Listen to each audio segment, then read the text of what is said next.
Now, 3D Studio is ultimately an animation program, and so we want to come in here and do some animation. Now, there's all kinds of ways to do extraordinary animation in 3D Studio.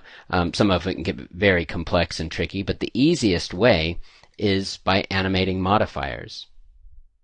So we come over here and we see all kinds of controls pertaining to animation. You have a time slider, so if you have animation already in there, you'll get you can scrub back and forth between your animation. And you have what's called a mini track view. This will show you frame numbers, also where you have keys on an object. Keyframes being, well, the object is here at frame 0 and over there at frame 100, so you can get an object to move around. Then you have a couple of key buttons here, auto key, set key, and then a big set key button. And then some transport controls here, so you can play back an animation. And some time configuration options. All right.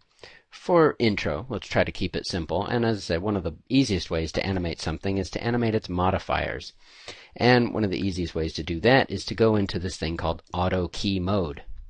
So I'm going to take this bag and I'm going to go to my modifier panel. And I have some modifiers here. I have melt.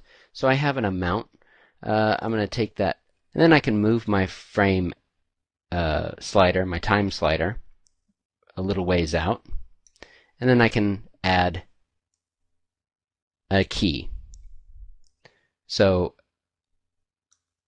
just by changing this value with auto key on, it's going to add a key for me. So I'm going to say, well, at frame 296, I want this thing to be melted completely. And you can see this the spinner changes to red to show that there's a keyframe in place, and you get a couple of keys here on your miniature track editor. So I come in and turn off auto key. Now when I scrub backwards through it, you see I've got some animation, and I can come down here to my transport control and play back that animation, and you can see that thing is melting over time.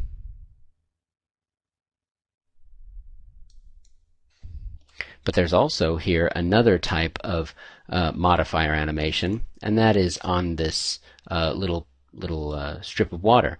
The strip of water is just a box with some fractal noise, with some noise applied to it, a noise modifier applied. And I didn't even animate this noise. It comes with a parameter in it called animation. If you just check it, it will animate that noise. And so you can see that noise is sort of making the water, wiggle and warp around in there. And I didn't even do anything. Then you can adjust the parameters of that animated noise. And in fact, you can even adjust the parameters of the animated noise while it's playing back, and you can see what it's doing. But it's pretty cool that you can actually make changes to things as it's animating. In fact, you can even change the camera as it's animating and in the viewport here and watch it back. Now, there are scores of other ways for you to animate in 3D Studio. In fact, 3D Studio even allows you to create very simply, if you go over to the systems thing, you can create a thing called a biped. And what that allows you to do is to, let me restore this perspective view here, it allows you to create a little humanoid figure right out of the box, and you can apply motions to it that also ship with 3D Studio. And so there's all these pre-made motions that you can make, and so you can have your little figure kind of get up and twinkle toes across the scene there. But we need to start out with some of the more basic types of animation, and that begins with transform animation. And so again, like we did with the modifier animation, we can go back to auto key here, and if I have something picked, if I just move out to where I want that key, you can see he's got some little modifier animation on him right there. And so he's sort of wiggling and squirming around. But if I, with auto key on, any of these transforms that we talked about, I just come out to the frame and put him where I want him in that frame.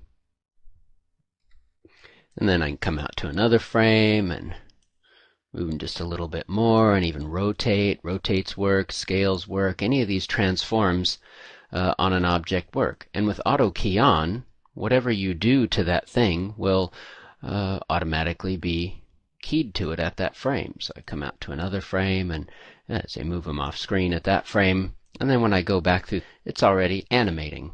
Those changes that I made just sort of stick with auto key. Now there's another way to do it, and you can use this set key. So if I change modes to set key, again my frame turns red here, indicating that that I'm about to animate.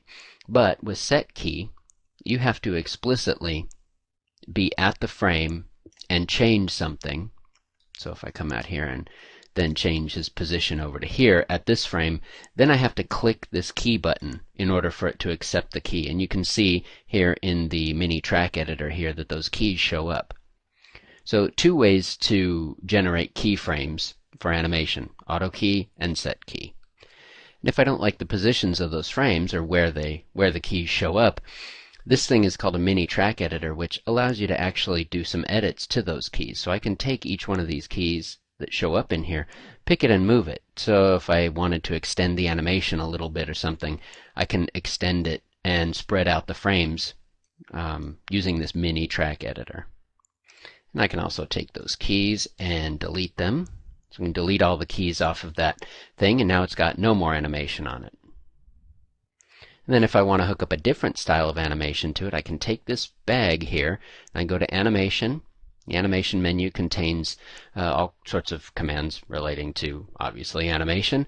And you can go down here to Position Controllers and to Path Constraint. And that'll open up this Motion menu, or tab in the command panel. And that allows me to assign a controller to its position, rotation, and scale. And if I assign a path constraint to it, it's going to allow me, it's going to draw a little line and allow me to pick a path that I want that thing to be on. Now that thing is going to snap to this path. I've already created this motion path in here. It's just a normal curve of any kind. And then it will show up on that path and animate along it. It'll automatically put keys for your path at 0 and whatever your end frame range is. So it's assuming that you want the motion of that thing to extend over the entire frame range. If I want to change that, I can just pick it in the track editor here and shorten the amount of time that it takes to traverse that entire path. And there's this other kind of animation in here. You can see those particles moving around.